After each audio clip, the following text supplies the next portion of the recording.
Ras Al Khaimah Government Media Office would like to welcome today Alison Grinnell, the CEO of RAC Hospitality Holding, which is Ras Al Khaimah's hospitality asset owner and manager, and Benoy Kurian, the Group CEO of Alhamra, which oversees the beautiful Alhamra Village development and also several retail, residential and hospitality assets in the Emirate. Welcome to you both, and thank you for taking the time to discuss with us your exciting plans for the future.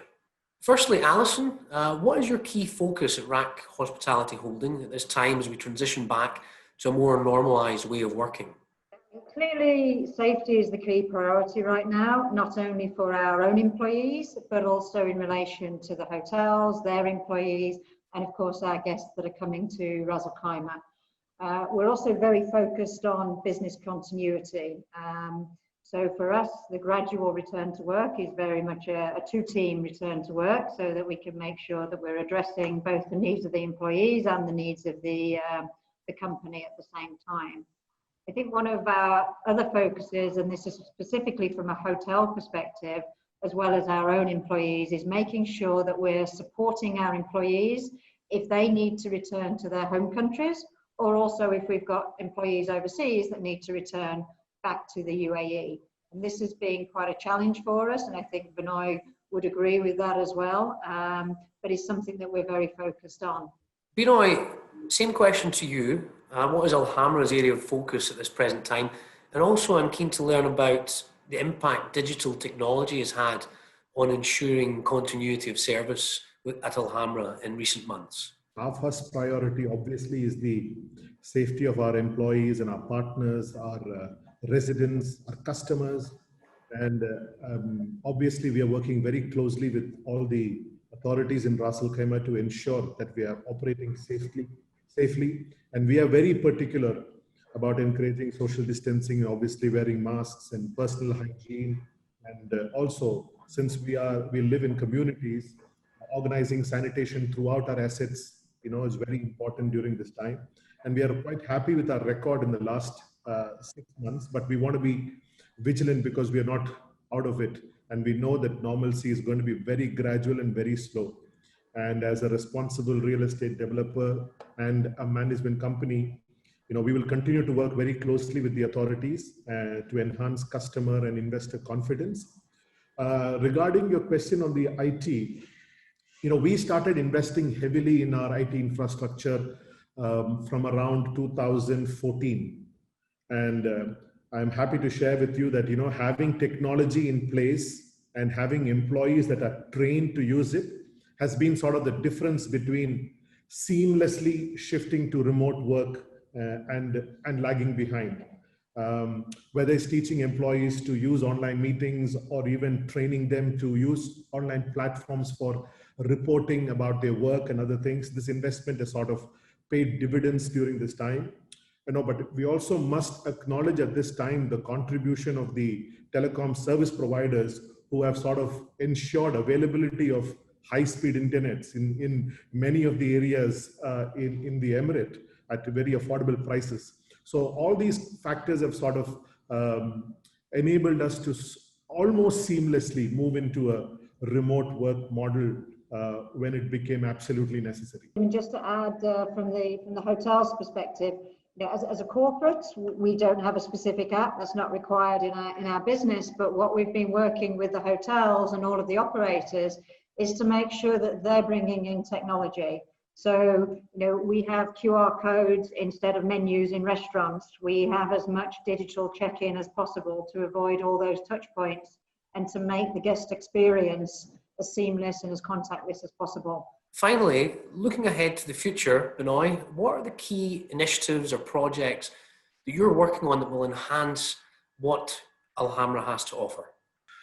As a company, we are quite aware that we are a significant contributor to the real estate, hospitality and retail sector in this emirate, and we are aware of our responsibility and goals. And the lessons that we have learned in the last 6 months as a business, some of it is, one, we have to keep our plans very flexible. That means that in order to survive, not only survive, but also to thrive, we have to constantly rethink our business model and also quickly adapt not only to market conditions, but also to changing customer tastes and preferences. And that's what we're exactly doing right now. Secondly, I think we also have to encourage innovation within the organization and sort of reward out of the box thinking. So we will be investing very heavily on people and employees and good resources. And we believe that they are the ones who will get you ready for the next crisis, or even lead you to the next sort of big thing. So that's an investment that we will make in the future. We have also learned, I think, in the last 6 months, how important it is to serve our communities. You know, the support that we are able to give to our residents and customers, and the support that we have received from a lot of them, it has been very important, because we are part of a community and they rely on us. And the goodwill that we generate may be the best advertising that we can get as a company. So we are working very hard to generate that sort of goodwill. And again, to you, Alison, what are the key initiatives or projects at RAK Hospitality Holding that will enhance what your entity has to offer? I'd like to build, Stephen, I'd like to build on what Benoy was saying. I think we have to recognise the fantastic job that the Emirate has done collectively over this difficult pandemic season. You know, if we look at where we are from a hospitality perspective, we have the highest average daily rates in the whole of the UAE. That's higher than Dubai, that's higher than Abu Dhabi. And a lot of that can be attributed to both the uniqueness of the Emirates, but I think also we'd be doing ourselves and our colleagues a disservice if we didn't say it was due to the agility of how we've adapted to this, to the collaboration between both the owners, the RAK TDA, municipality, public works, and of course through the ruling family. We have really been able to focus on what's important to people at this time, and what's important is safety and security, and knowing that if they come to the Emirate of Ras Al Khaimah, they will be looked after. So all of our focus has been around that, and you know, we were the first destination across the world to be Bureau Veritas certified for safety. We've got the World Travel and Tourism Council certification for safety. Every one of our hotels has got their own operator standards for safety. And I think it is, you know, you see it now, whilst a lot of international travel isn't coming back, we are starting to see it in Ras Al Khaimah. Certainly in some of our hotels, we're getting more international travel coming in now than we are domestic travel, which is absolutely new and unique across the UAE. So I think people are really congratulating the Emirate on what it's done, and they see this as a destination that they can come to and they can feel safe. You know, we need to be ready, and the Emirate needs to be ready for when international travel does come back fully. So we're not putting our projects on hold. I know Benoy is not putting his projects on hold. So the key thing is that we continue with those projects so that when travel starts, the Emirate has more to offer than it did, and we're continuing to bring more new demographics into the Emirates. If I look at some of those projects, we've just opened 1484, the highest restaurant in the UAE on Jebel J.